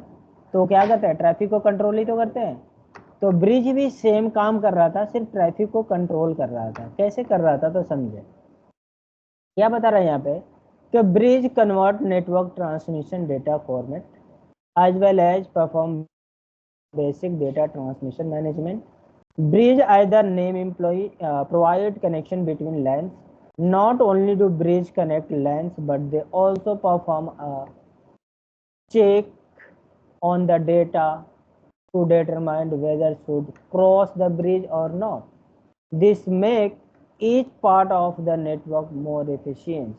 क्या था ये पहले कि जो भी इस नेटवर्क में डेटा आता था उसकी फॉर्मेट को ये क्या करता था? देखता था कि डेटा है कैसे। जैसे अगर एग्जांपल लेकर चला जाए नॉन टेक्निकल, तो एक फ्लाईओवर है और वहाँ पे एक ट्रैफिक पुलिस वाला है, ठीक है, और एक ओवरलोडेड ट्रक गाड़ी आ रही है, तो क्या वो पुलिस वाला कभी अंडरपास से जाने के लिए देगा? क्योंकि अंडरपास में इतनी जगह नहीं है जिससे वो गाड़ी क्रॉस हो सके, तो क्या जाने देगा? पता चला वो अंदर गया, दो गाड़ियों को और भी फंसा कर रख दिया, उसको क्या बोलेगा? क्योंकि वो डेटा देख लिया, वो सामान देख ली, वो गाड़ी देख ली कि कितनी ओवरलोडेड है, ये अंदर से पास नहीं हो सकती, इसको अब उधर से भेज दो। या सिंगल नीचे से फ्लाईओवर है, एक ही गाड़ी आ सकती है या तो जा सकती है, तो क्या बोलेगा? भाई आप रुक जाओ, पहले वो गाड़ी को आ जाने दो फिर आप चले जाना, है ना।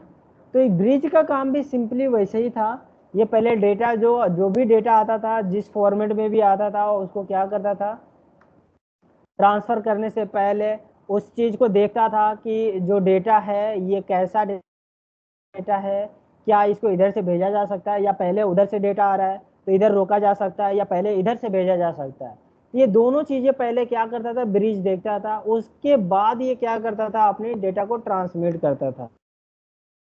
यानी जो भी इसके पास फॉर्मेट होता था पहले डेटा को रीड करता था, उसको देखता था, उसके बाद क्या करता था? ये डेटा को ट्रांसफर करता, बल्कि ये ट्रांसफर के साथ साथ दो लोकल एरिया नेटवर्क को भी क्या कर देता था? कनेक्ट कर देता था, जोड़ देता था। समझ में आ रहा है? इसका सिर्फ इतना काम था, बाकी और कुछ काम नहीं था। समझ में आ रहा है? तो ये काम कैसे करता था, जब हम फिजिकल पे चलेंगे तो हम आपको दिखाएंगे कि ब्रिज कैसे काम करता था, ठीक है। इसकी प्रैक्टिकल भी हम आपको करके दिखाएंगे, देखिए कैसे काम कर रहा है। क्योंकि हब तो हमेशा क्या करेगा? ब्रॉडकास्ट। अगर देखें, अगर मैं कहूँ कि ये पीसी एट ए टाइम में इससे कम्युनिकेट कर रहा है और ये पीसी एट ए टाइम इससे कम्युनिकेट कर रहा है, तो यहाँ से फ्रेम अगर हब के पास आएगा तो हब क्या करेगा? ब्रॉडकास्ट, यानी इधर भी भेजेगा और इधर भी भेजेगा और इधर भी भेजेगा। पर यहाँ पे क्या लग गया? अब ब्रिज। अब इधर से भी फ्रेम आया किसके पास? हब के पास। हब ने इधर भी भेजा, इधर भी भेजा, अब इधर भी भेजा। तो जब आप रिसीव करेगा तो आप देखेगा कि पहले डेटा हमें किधर भेजनी है। पहले ये क्या करेगा? ब्रिज उसको चेक करेगा कि डेटा कौन से किधर पहले भेजनी है। अगर इधर वाली पहले भेजनी होगी तो इधर भेजेगा, इसको ऊपर से भेज देगा, जाओ भाई तुम ऊपर से चले जाओ, तुम नीचे से चले जाओ। अब यहाँ पे कोई कोलिजन नहीं होगा। तो सबसे बड़ी जो टास्क थी वो किसकी थी? डेटा की थी, कोलिजन की थी। तो सबसे बड़ी जो टास्क थी उसको तो रोक लिया गया कि नेटवर्क में कोलिजन ना हो, लेकिन और भी तो सारी इसके अंदर डिसएडवांटेज थे। क्या डिसएडवांटेज था इसका? कि अपने नेटवर्क में ब्रॉडकास्ट कर रहा है, फिर तो ये सिक्योर है ही नहीं। फिर लोगों ने देखा कि भाई ये तो एक्चुअली एक तो सिक्योर है नहीं, सिर्फ इसमें यही बेनिफिट है कि डेटा हमारी क्या हो रही है, कोलेजन नहीं हो रही है, बस इतनी है ना।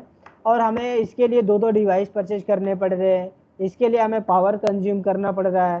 तो फिर लोगों के मन में काफ़ी सारे डाउट आने स्टार्ट हुए।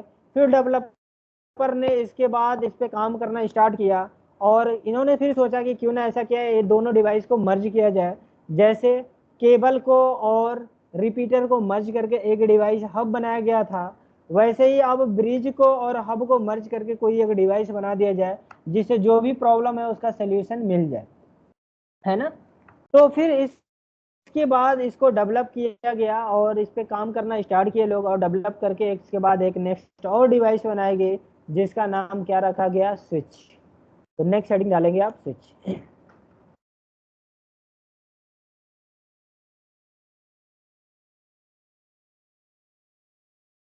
आप इसको वर्क ग्रुप स्विच भी बोल सकते हैं या इसको स्विच भी बोल सकते हैं। वर्क ग्रुप स्विच इसलिए बोल सकते हैं क्योंकि ये मल्टीपल डिवाइस को भी कनेक्ट करके एक ग्रुप क्रिएट करता है, जैसे आपका हब क्रिएट करता था, ठीक है। तो इसको पहले लिखिए फिर हम इसको समझते हैं।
हो गया।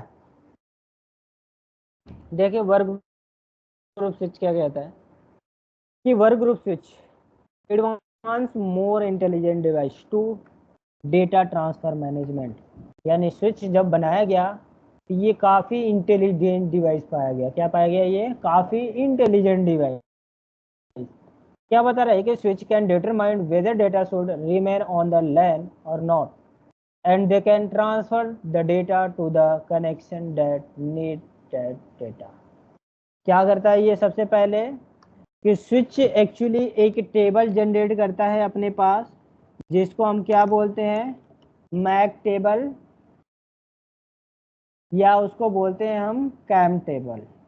स्विच अपने पास एक टेबल जनरेट करता है जिसको हम क्या बोलते हैं, मैक टेबल या कैम टेबल।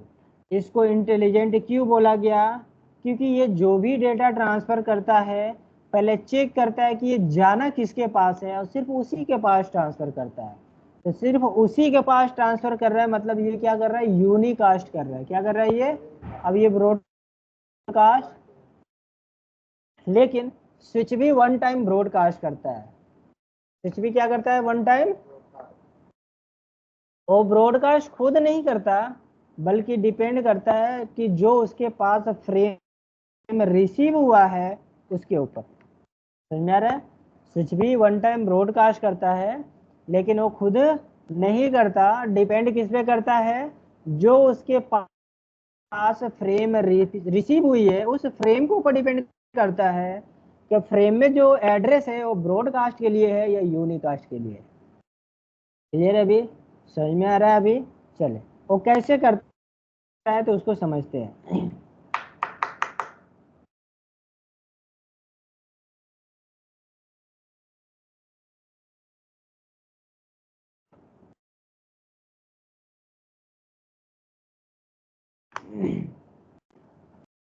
जैसे एक हमने यहाँ पे पीसी लगा दिया, क्या लगा दिया? पीसी।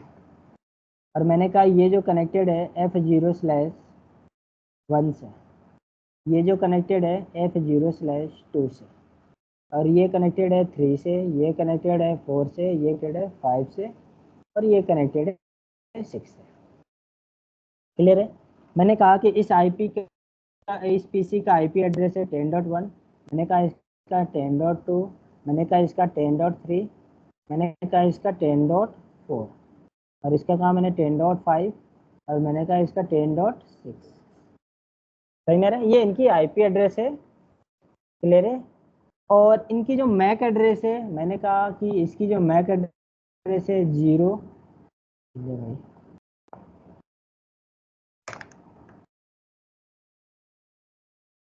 0A, इसकी मैक एड्रेस क्या है आपकी? 0A।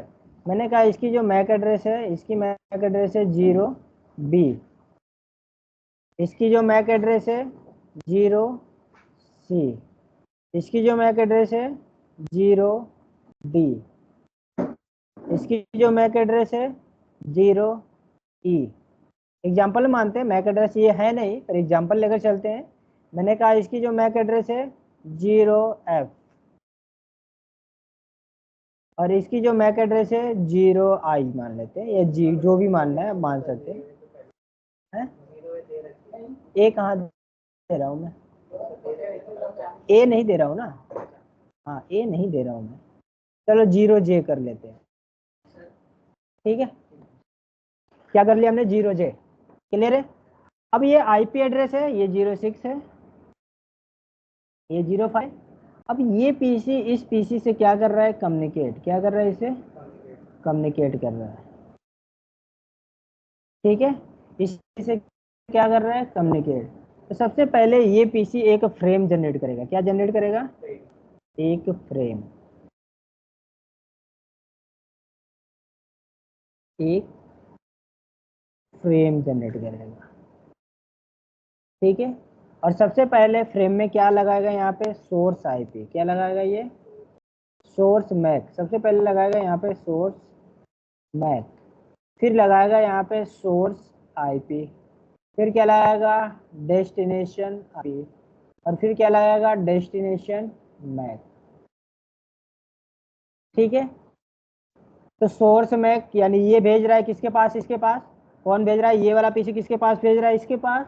तो सोर्स कौन बनेगा? ये। तो इसकी सोर्स मैक एड्रेस क्या है? 0B। क्या है इसका? 0B। ये इंटेलिजेंट क्यों है ये बता रहा हूं मैं, समझो कैसे ये इंटेलिजेंट है। क्या मैक एड्रेस लगा दिया इसने? 0B। किसने लगाया? पीसी ने। अब फिर बोल रहा है सोर्स आईपी, तो इसकी आईपी एड्रेस क्या है? 10.1। समझ में आ रहा है? अब डेस्टिनेशन आईपी जानी कहाँ पे है? 10.6 पे। इसने क्या लगा दिया यहाँ पे? 10.6, ठीक है? अब डेस्टिनेशन में तो इसका मैक एड्रेस क्या है? 0 है।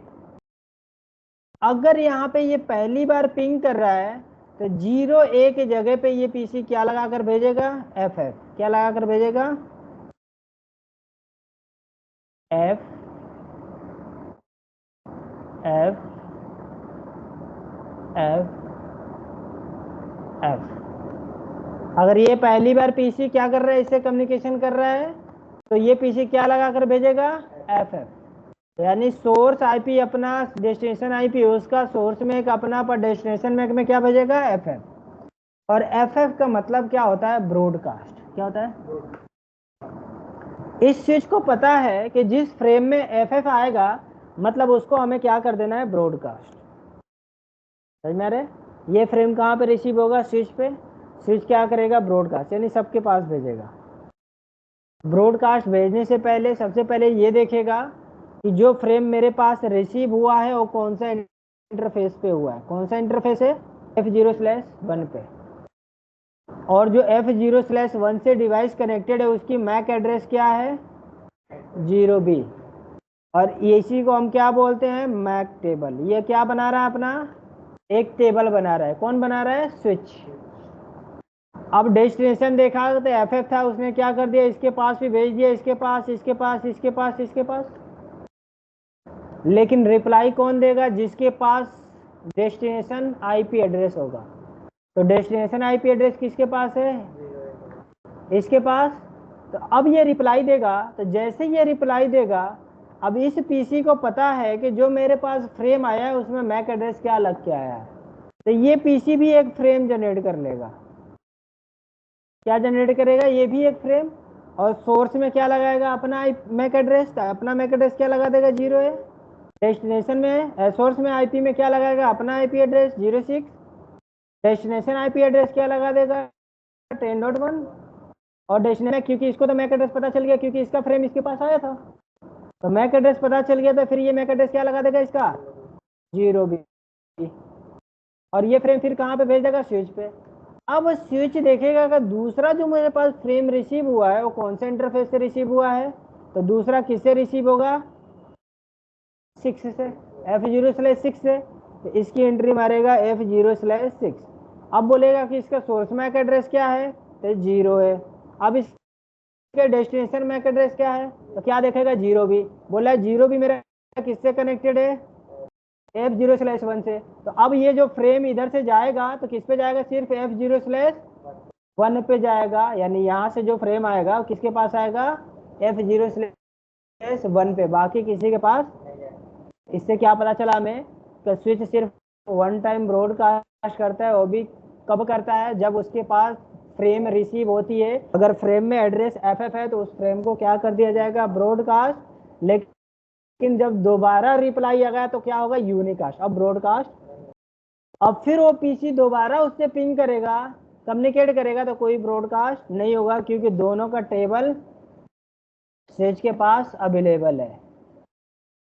समझ में आया? और जो मैक एड्रेस टेबल का टाइम होता है वो कितने मिनट तक होता है, तो 5 मिनट तक। समझ में आता है? क्योंकि स्विच के अंदर जो कैशे मेमोरी है काफ़ी छोटी है, अगर वो भर जाएगी तो फिर किसी का एड्रेस तो एंट्री नहीं करेगा, फिर तो कम्युनिकेशन हो ही नहीं था। तो इसीलिए 5 मिनट तक वेट करता है। अगर नहीं कोई कम्युनिकेशन करता नेटवर्क में तो उसको क्या कर देता था, ये फ्लश आउट कर देता था। तो यहाँ पे बता क्या रहा है कि स्विच इंटेलिजेंट है। कैसे इंटेलिजेंट है, क्योंकि जो पहले डिवाइस में ब्रॉडकास्ट होता था अब ये नहीं करता, क्योंकि हब में हमेशा ही ब्रॉडकास्ट, चाहे सेंड हो चाहे रिसीव हो, चाहे एक बार करो चाहे 100 बार करो, हमेशा ही क्या होता था, ब्रॉडकास्ट। समझ में आया? अब इसमें और भी बेनिफिट हो गया, क्योंकि जो हब था उसके अंदर एक सिंगल कोलिजन डोमेन था, क्योंकि उसके अंदर एक ही पाथ था, क्योंकि वहां पे जो टोपोलॉजी यूज थी बस वाली थी। लेकिन स्विच के अंदर हर इंटरफेस का एक सिंगल कोलिजन डोमेन है, यानी हर एक इंटरफेस का एक सिंगल पाथ है।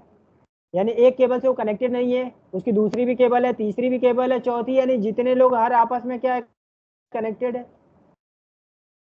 समझ में आ रहा है? यानी स्विच का हर इंटरफेस का एक सिंगल कोलिजन डोमेन है, और वही हब का, पूरे हब का एक ही कोलिजन डोमेन है।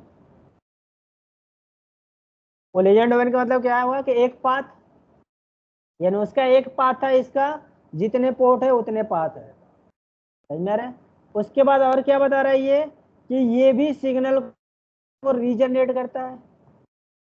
यानी जो रिपीटर का काम था वो ये भी कर रहा है, जो हब का मल्टीपल डिवाइस को आपस में कनेक्ट करके ग्रुप बनाना था ये भी काम कर रहा है। यानी मल्टीपल डिवाइस को ये कनेक्ट भी कर रहा है, प्लस सिग्नल को भी रीजनरेट कर रहा है, पर अंदर एक टेबल भी कर रहा है, टेबल भी बना रहा है। और ये वन टाइम ही ब्रॉडकास्ट कर रहा है। उसके बाद ये क्या कर रहा है, यूनिकास्ट, इसीलिए इसको क्या बोलते हैं, इंटेलिजेंट डिवाइस। और उसके बाद ये क्या करता है, डेटा को ट्रांसफर करता है, जैसे ब्रिज ट्रांसफर करता था। क्योंकि क्या बता रहे हैं यहाँ पे, and they can transfer data to the connection. That need that data, यानी जिसको डेटा की रिक्वायरमेंट है सिर्फ उसी को डेटा क्या करता था, ये ट्रांसफर करता था। समझ में आ रहा है? कोई डाउट अभी जो ऑनलाइन है, किसी को डाउट?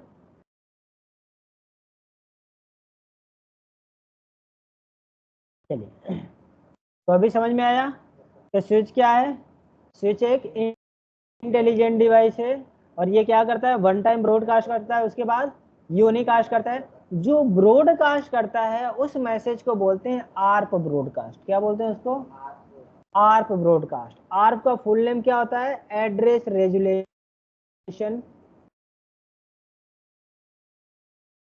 क्या होता है? Address resolution protocol. क्या होता है इसका? Address resolution protocol.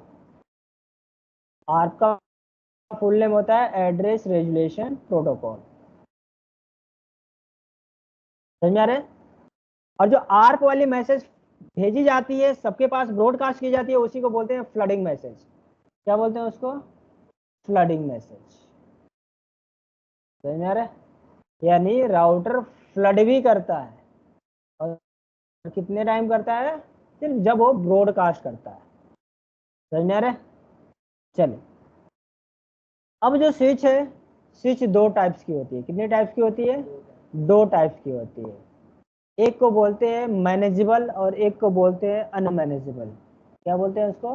एक को मैनेजेबल और दूसरे को क्या बोलते हैं? Unmanageable. Unmanageable like plug and play. आप उसमें कुछ भी नहीं करना है आपको। आपने पावर केबल लगाई, उसको पावर दिया, केबल लगाएंगे, एक्सेस हो जाएगा, कोई भी प्रॉब्लम नहीं होगा। प्लग एंड प्ले, लगाया चल गया, कोई भी प्रॉब्लम नहीं। कौन सी स्विच है वो? मैनेजेबल। अनमैनेजेबल कौन सी है वो? जिसमें प्लग एंड प्ले, लगाते ही चल गया।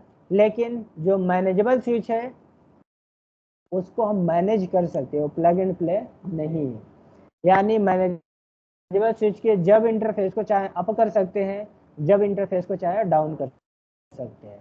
मैनेजेबल में हम जिस इंटरफेस पे चाहे सिक्योरिटी लगा सकते हैं और जिस इंटरफेस पे चाहे सिक्योरिटी हटा सकते हैं। समझ में आ रहा है? जिस इंटरफेस से चाहे हम पावर प्रोवाइड कर सकते हैं, जिस इंटरफेस पे चाहे पावर को डाउन कर सकते हैं। लेकिन जो अनमैनेजेबल है उसमें हम कुछ भी नहीं कर सकते। प्लग एंड प्ले, आपने पावर दिया, केबल लगाया, चल गया। समझ में आ गया? जो मैनेजेबल है उसकी तीन कैटेगरी है। कितनी कैटेगरी है? तीन। कौन कौन सी? एक लेयर 2 की और एक लेयर 3 की, जिसको मल्टी लेयर स्विचेज कहा जाता है, और एक नेक्सस स्विचेज है जो डेटा सेंटर की स्विचेज कही जाती है। कितनी है मैनेजेबल के अंदर? तीन कैटेगरी है। अब जो लेयर 2 की स्विचेज है और जो लेयर 3 की स्विचेज है, इसके अंदर दो कैटेगरी है। कौन कौन सी? एक पीओई और एक नॉन पीओई। कौन कौन सी है? एक पीओई और एक नॉन पीओई। नॉन पीओई और पीओई में क्या डिफरेंस है? पीओई का फुल नेम होता है पावर ओवर इथरनेट। क्या होता है? Power over Ethernet. और नॉन पीओई का मतलब कुछ भी नहीं। यानी इससे हमें क्या पता चला कि जो पीओई स्विच है उसके हर इंटरफेस से हम किसी न किसी डिवाइस को पावर प्रोवाइड कर सकते हैं।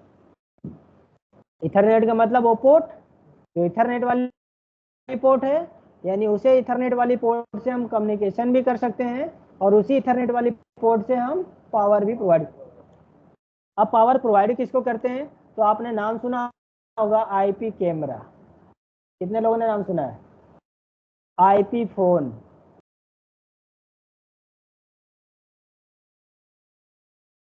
एपी यानी एक्सेस पॉइंट, नाम सुना है आप लोगों ने? आईपी कैमरा का नाम सुना है? एक्सेस पॉइंट का नाम सुना है आपने? और आईपी फोन का? अच्छा, एपी को पावर कितनी चाहिए होती है? 12 वोल्ट। आईपी फोन को भी पावर चाहिए होती है 12 वोल्ट। आईपी कैमरे को भी पावर चाहिए होती है कितना? 12 वोल्ट। समझ में आ रहा है? आईपी कैमरा आप सबने देखा है, पूछो कहाँ? तो ये जो रोड पे कैमरे लगे हैं वो सारे आईपी कैमरे हैं। तो क्या है आपके? आईपी कैमरे। समझ में आ रहा है? अब वो आईपी कैमरे को क्या चाहिए? पावर भी चाहिए और कनेक्टिविटी भी चाहिए। तो एक स्विच आता है, कौन सी स्विच? पीओई। कौन सी स्विच आती है? पीओई। अब उस स्विच में अगर 24 पोर्ट है, कितने पोर्ट है? 24 पोर्ट से आप 24 कैमरे भी लगा सकते हैं और कम्युनिकेशन भी कर सकते हैं। यानी जो हमारी केबल आएगी, इसी से पावर भी आएगी और इसी से कम्युनिकेशन भी होगा। ऐसे ही एक्सेस पॉइंट में भी है कि एक्सेस पॉइंट को हम इसी से पावर भी दे देंगे और इसी से कम्युनिकेशन भी कर लेंगे। समझ में आ रहा है? अब इतना के लिए, अभी स्विच का और भी डिटेल्स हम आगे चल के पढ़ेंगे, ठीक है। लेकिन अभी इतना समझ में आया? कोई डाउट किसी को? बताया जो ऑनलाइन है। No sir. तो ये इसका काम था सिर्फ लोकल एरिया नेटवर्क कनेक्ट करना। स्विच का काम क्या था? सिर्फ लोकल एरिया नेटवर्क करना। और स्विच मैक एड्रेस पे काम करता था। किस पे काम करता था? मैक एड्रेस, ना कि आईपी एड्रेस, ना कि नेटवर्क। किस पे काम करता था? वो सिर्फ मैक पे काम करता था, ठीक है। क्योंकि वो एक टेबल ही बनाता था जिसको हम क्या बोलते थे? मैक टेबल, या उसको आप कैम टेबल भी बोल सकते हैं। क्लियर है? अब इसके बाद ये सिर्फ लोकल एरिया नेटवर्क ही कनेक्ट करता। यानी अब इसमें हमें क्या क्या बेनिफिट्स मिला कि ये एक ही डिवाइस है जो सिग्नल को भी रीजनरेट कर रहा है, एक ही डिवाइस है जो ब्रिज का भी काम कर रहा है, एक ही डिवाइस है जो मल्टीपल डिवाइस को भी कनेक्ट कर रहा है, और एक ही डिवाइस है जो कोलिजन भी नहीं होने देना है। समझ में आया? लेकिन ये सिर्फ किस पे काम कर रहा था? लोकल पे, यानी लैन पे काम कर रहा था, और लैन पे सिर्फ डिवाइसेस को कनेक्ट करने के काम कर रहा था। लेकिन जब कम्युनिकेशन की बात आई कि अगर दो नेटवर्क को आपस में जोड़ा जाए और दोनों को कम्युनिकेशन कराया जाए, तो इसके बीच में भी कम्युनिकेट कराने के लिए कोई डिवाइस होनी चाहिए। तो इन दो डिफरेंट नेटवर्क को कम्युनिकेट कराने के लिए एक और डिवाइस बनाया गया था जिसका नाम रखा गया था राउटर। क्या नाम रखा गया था? तो नेक्स्ट हेडिंग डालेंगे आप, राउटर।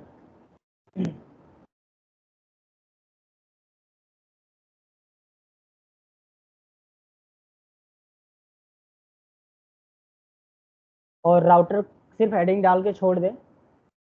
राउटर का नेक्स्ट कल क्लास में हम देखेंगे, ठीक है, कि राउटर काम कैसे करता है, राउटर का फंक्शन क्या है। ये सारी इंफॉर्मेशन हम कल देखेंगे, ठीक है।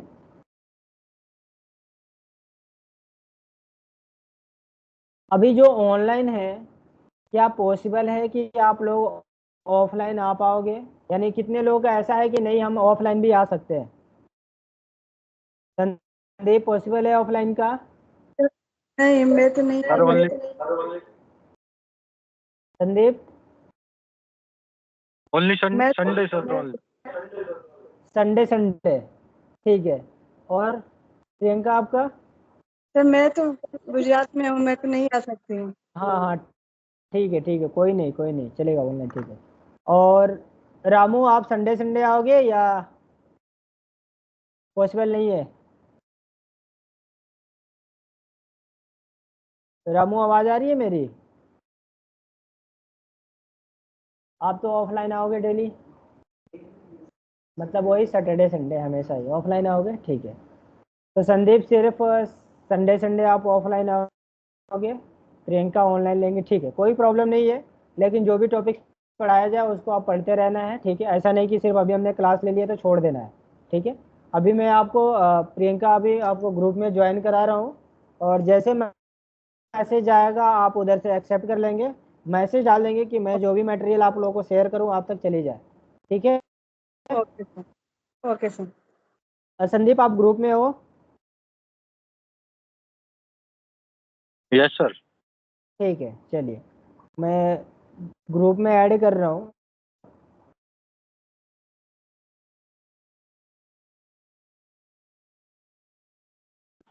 जो आपने लिंक भेजा था उसी ग्रुप में हूँ। हाँ ठीक है, और ये